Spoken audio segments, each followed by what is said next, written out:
1, 2, 3.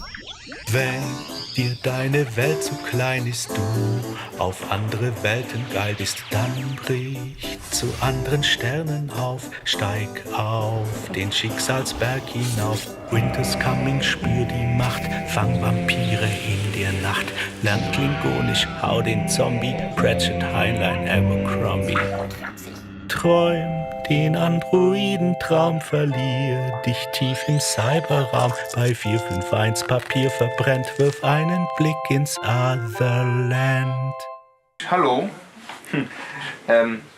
ich stelle mich vor auf Deutsch und dann machen wir weiter gerne auf Englisch. Mein Name ist Dmitri Gluchowski, ich bin russischer Schriftsteller sagen wir.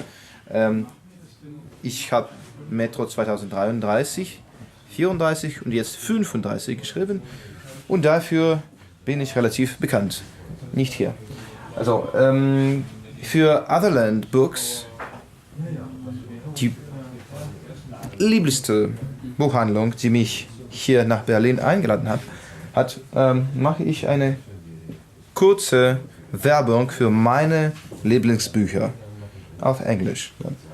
So, I've picked 3 books that I find absolute hits, my own hits.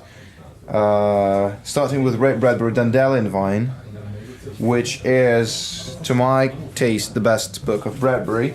Not exactly science fiction, and not even really fiction, but an absolute anthem to the lyrical love and human feelings that human creatures are able to experience towards each other. Very emotional thing, a very sincere thing, I think inspired by Bradbury's own childhood.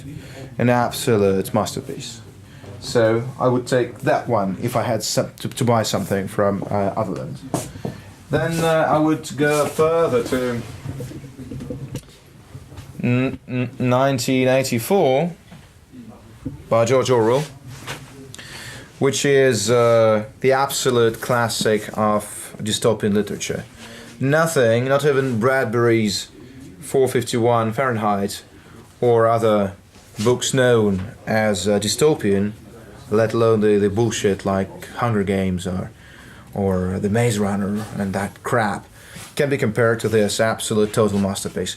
This is the classical thing that actually defined the rules of the genre of dystopia, and that it's both visionary because it's defined our understanding of a totalitarian society, and but it's also looks still like a reportage from the heart of a totalitarian regime. So beautiful written, very tense action, suspense, and a very realistic drama and a truthful description of human nature and characters. 1984. My lovely. So part of that, as I'm a Russian book author, I'm advertising you something that doesn't need an advertising at all, which is A Roadside Picnic by Arkady Strugatsky. He's the most famous or the only famous Soviet Russian writing science fiction authors who actually cannot be compared to anyone else. Roadside Picnic is a thing that defined actually the taste and flavor of the Russian and East European post-apocalyptic literature, and I was myself very much inspired by it at the time, and definitely if somebody read Metro 2033 and the rest of books, they know that the word stalker, which means people who go into the surface of Earth, because they most of the time they hide in the subway and the surface is contaminated with radiation. The term stalk is borrowed from the book, and it's quoted as borrowed from that book. This book defined me at all. It was one of my best loved books during my school years. So those 3, Roadside Picnic, 1984, and Dandelion Wine, are my absolute favorites, and I would really advise anybody who has money to buy some bread, not buy any butter or sausage, but instead spend of his spared money on these 3 books, which will make you richer spiritually. Thank you so much. Bye.